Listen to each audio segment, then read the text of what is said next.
De, primero, agradecer a Fernando el obsequio de 2 libros recientes de su publicación, que es importante muy bonito. darlos a conocer. Uno, Edición de Clavos y los Buitres. Sí. Y el otro, Silencios de Sobremesa, que viene saliendo del horno. En el primero, con un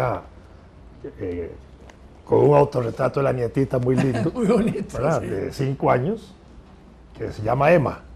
Emma, igual que una nieta mía. ¿Ah, sí? Que también tiene 5 años. Bueno, es que eso lo hizo ella cuando tenía 5 años. Sí, sí, está bien. Ahora ya va a cumplir 9. 9, correcto.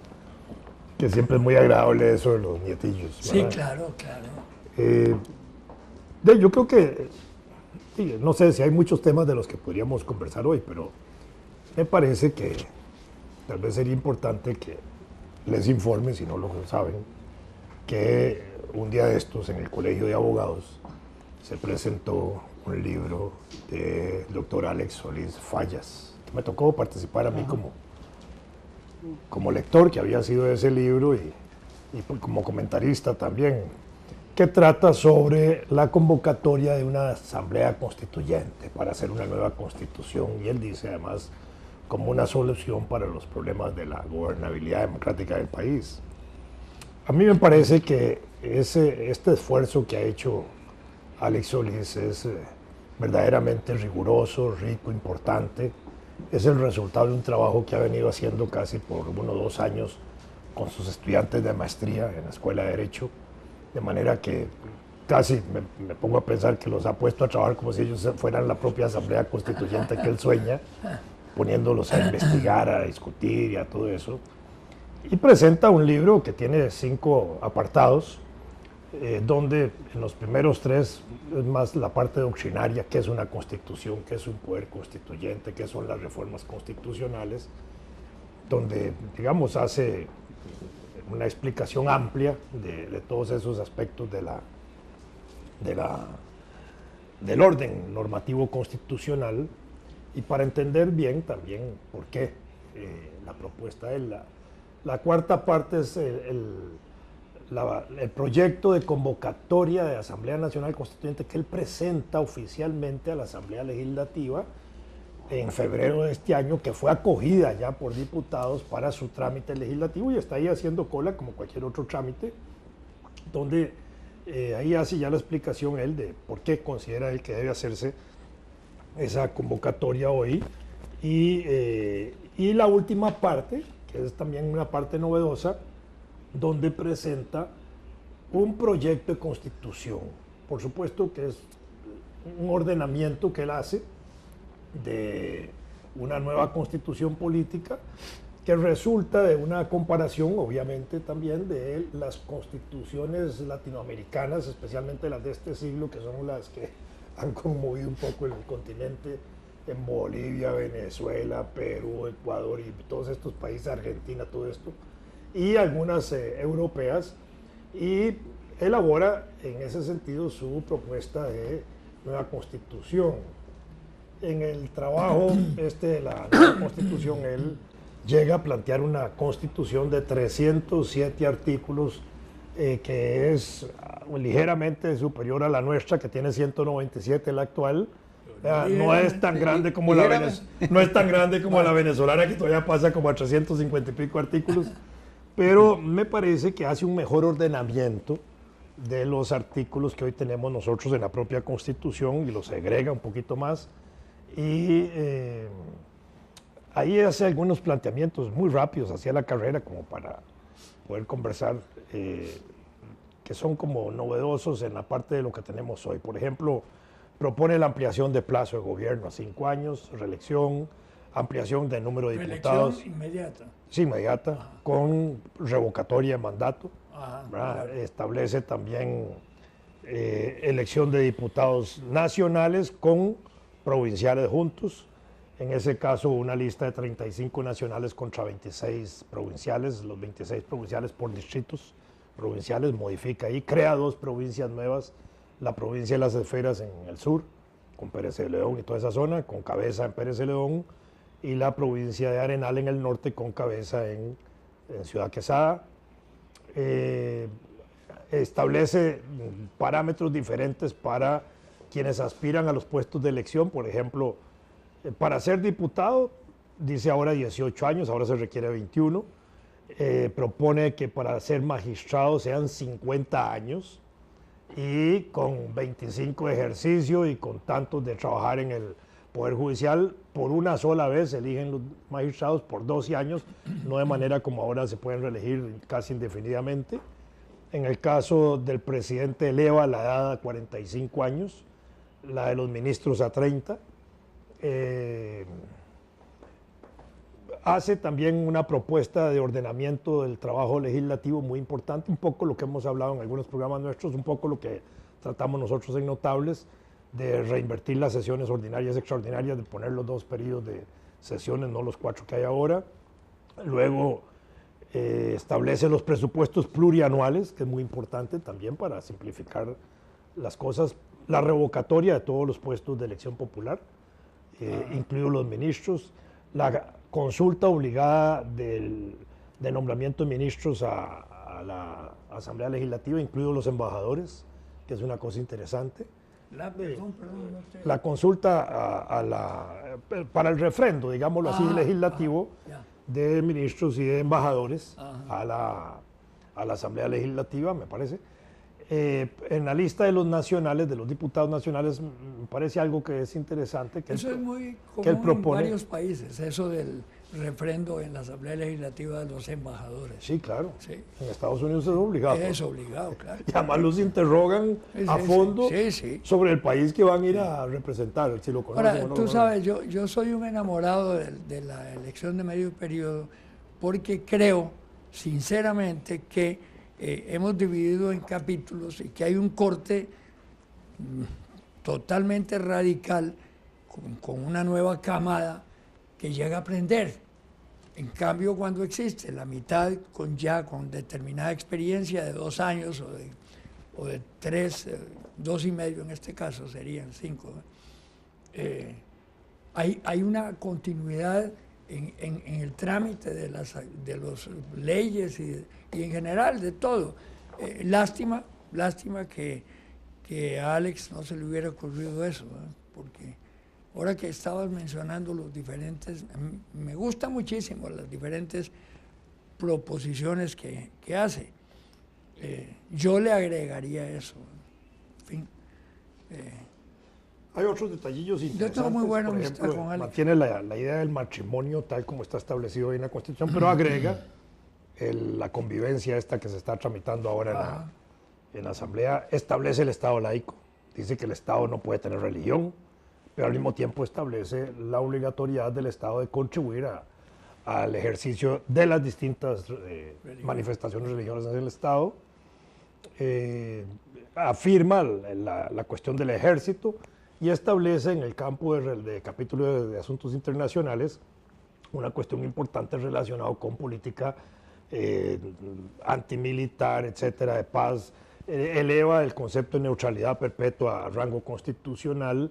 En fin, me parece que hay una serie de manifestaciones muy importantes nuevas que vale la pena que empiecen a discutirse y a valorarse. Y hay una cosa que es de fondo, digamos, de por qué es el asunto de la Constitución. Para Alex, y obviamente también históricamente así es que la Constitución nuestra actual, que fue redactada en el 49, se hace con base en la revisión de la de 1871, de manera que lo que tenemos es una... Hay pocos cambios, inclusive, de fondo. En esas. Bueno, sí, estamos de acuerdo, pero... Y que el proyecto de la constituyente del 49 de la Junta de Gobierno había sido rechazado, de tal manera que el grupo que emerge en el 48 y que marca el desarrollo institucional y político de Costa Rica de estos últimos 60 años, no tiene expresión constitucional real, efectiva. Y eso es lo que conduce en muchos aspectos a que del gobierno de Uber particularmente empezaron a plantearse ideas de hacer una convocatoria constituyente que nunca cuajaron. Y ha habido 10 intentos de convocatoria de Asamblea Nacional Constituyente que la Asamblea Legislativa ha rechazado como proyectos. Es decir, ha habido un esfuerzo en esa dirección. Pero al mismo tiempo de que la Constitución se puede ser modificada por reforma legislativa, por un poder que la Asamblea Constituyente le da a la Asamblea Legislativa para poder reformar la Constitución, que se llama poder derivado, constituyente derivado, a la Constitución actual se le han hecho tal cantidad de modificaciones que significa casi el 50% de los cambios de la Constitución actual ha sido modificada. En algunos casos, algunas reformas han sido hechas hasta 3 veces en el mismo artículo. Y hay 57 proyectos para modificar más artículos de la Constitución que, si se llegaran a aprobar, significaría que más de un 70% de la actual Constitución estaría siendo reformada. Con lo cual, frente a esa evidencia de datos, es justo pensar que es mejor hacer una nueva Constitución que hacer, digamos, un Frankenstein constitucional como lo estamos haciendo hasta hoy. Y en ese sentido me parece que es válido, digamos, esta posibilidad de discutir. Cuando se convocó a la constituyente en 49, creo que fue, el trabajo que habían hecho una serie de personas muy cuidadosas, el que presidió todo ese grupo fue Rodrigo Facio. Y la verdad es que, por lo menos del sector nuevo liberacionista, porque en realidad ni se había creado el partido todavía, era, digamos que el Ejército de Liberación, la Junta fundadora de la Segunda República, que fue la que planteó ninguno de los miembros de ese sector, miembros connotados, esperaba que en esa constituyente se creara un partido tan fuerte como el Partido Constitucional, que el que manejó más activamente ese partido fue Celso Gamboa. Y claro, fue un freno, pero determinante a todo lo que había planteado la Junta Fundadora en su proyecto. Por eso es que no fue aprobado. Y entonces, por eso se convierte a veces hasta en un plato de babas, ¿verdad? Porque se llegaban a discutir cosas, por ejemplo, yo recuerdo discusiones muy fuertes entre don Fernando Baurit y Rodrigo Facio sobre artículos, pero muy concretos, ¿verdad? Y claro, ambos con una gran erudición, ¿verdad? Bueno, Fernando Baurit era un tipazo, ¿verdad? Pero nunca fue liberacionista, es decir, él no participó en nada de él. De manera que ese es el producto de esta constitución que tenemos, es el producto de esa sopa de habichuelas con frijoles. No se, es decir, difícilmente hubo un acuerdo en cada uno de los artículos, ¿verdad? Todo fue producto de grandes debates. Bueno, ahí están las actas. Sí, claro, ahí está. 1800 páginas. Sí, señor, así es. 1800 páginas. Lo que pasa, así de hormiga, claro, hay que leerla. Nosotros que éramos estudiantes de Derecho, íbamos a ver la asamblea y era interesantísimo, claro, para uno, que era un neófito en un montón de cosas, ¿verdad? ¿En qué año estábamos? Segundo año, tal vez, más o menos. Y entonces aquello era una nueva cátedra que estábamos oyendo de cómo se manejaban los debates a nivel constitucional. En esta propuesta de Alex hay otra cosilla interesante, y es que los candidatos a la presidencia de la República por los partidos políticos que participan en elecciones y que sacan votos suficientes, dice él que deben encabezar también las listas de diputados, de manera que si pierden la candidatura presidencial puedan quedar electos como diputados nacionales. Y aunque él no lo explica en el libro, a mí me parece que esto es muy importante porque le da un peso muy grueso, muy fuerte a los líderes de los partidos que se representan en los candidatos presidenciales, para que estén dentro de la Asamblea Legislativa o el Congreso en capacidad también de tomar grandes decisiones, de tomar grandes acuerdos o llegar a pactos importantes desde la cabeza de los líderes partidarios que han encabezado procesos electorales. Eso me parece interesante. Es como lo que llaman una doble postulación obligada. Eso es, bueno, obligada. Es que ahora es posible. Es posible. Sí, ahora, en este caso es obligada. Candidato presidencial encabeza la lista nacional de una vez. Otto Guevara siempre se ha planteado así, plantear su candidatura y subsidiariamente la candidatura. Bueno, lo está haciendo Sergio Mena actualmente, lo está haciendo para el 18. Ajá. Cuando yo fui candidato lo hice en el 2002 y en el 2006, pero en el 1998 eso no se podía. Sí. Pero tampoco en el año 98 yo iba a hacer eso si me estaban apenas invitando a participar de candidato presidencial en un partido político. Pero es interesante, me parece muy, muy interesante el planteamiento lo que está señalando ahora Alex Solís. Habrá que ver que había... Walter Cotto Molina había hecho una oferta de constitución. Sí, hace rato. Y Gerardo Trejo Salas también. También, habían redactado proyectos de constitución que no tuvieron el eco suficiente. Tal vez esta propuesta de Alex tenga más eco. La noche esta en que se presentó el miércoles pasado el libro en el Colegio de Abogados, el auditorio que tiene la capacidad, de Walter Cotto era más revolucionaria. 500 personas estaba a full, estaba a tope. Y eso me pareció muy interesante. Digo, el proyecto de Walter Cotto era más revolucionario, tenía más contenido revolucionario, cambiando una serie de cosas de fondo. Y posiblemente, yo recuerdo que con don Alberto Cañas hablamos mucho porque él coincidió en la diputación con don Alberto. Y don Alberto no le gustaba mucho la redacción, lo que no sé, no fue muy afín al proyecto de Walter Cotto. Un tipo interesante, Walter. Gerardo. ¿Ah? Gerardo era inteligente. Claro, Gerardo. Pero es más pausado, es más intelectual en ese campo. Pero también fue de plantón. Cuando él representó a Costa Rica en el Consejo de las Naciones Unidas, en una ocasión, tomó una decisión de votar una resolución muy fuerte en la cual el gobierno no estaba de acuerdo y lo destituyeron inmediatamente, pero se había paseado en el gobierno. Sí, claro. Eso me lleva, esa anécdota me lleva a expresar la única observación que yo haría mientras no conozco el texto de la propuesta de Alex, porque yo le tengo una gran desconfianza a la convocatoria a una constituyente en el clima político actual, no solo de Costa Rica.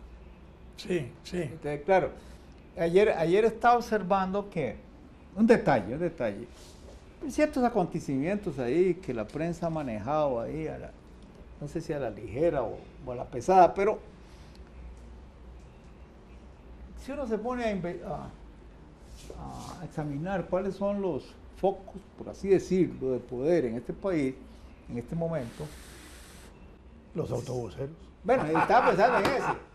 Estaba pensando en ese y no lo quería mencionar. El foco más importante. Y resulta que si es así, pues, tienen una influencia a nivel del Poder Ejecutivo que se está poniendo en evidencia. No, pero fueron los dueños del gobierno en tiempos de José María Figueres. Sí, también, sí, claro. Por eso se eliminó el ferrocarril. De Laura Chinchilla, su alter ego en la Asamblea Legislativa era un autobusero que le había financiado la campaña a lo lindo. Y eso todo el mundo se da cuenta, había que ser había que ser muy del barrio del Carmen de Alajuela para no darse cuenta. El problema es ese, ¿verdad? Porque cuando se habla de la del 49... ¿A vos no te han dado un voto de censura en el barrio del Carmen? No, ellos saben qué es lo que quiero decir. Él dirige la Asamblea Popular. Ellos saben qué es lo que quiero decir cuando lo digo. El problema, digamos, siempre es este. ¿Dónde están los ángeles que redactan la Constitución, el proyecto? Cualquiera se puede arrogar esa condición de ángel. Sobre todo si alguien tiene ciertas, arranques místicos o algo así, ¿no? Ese es un problema.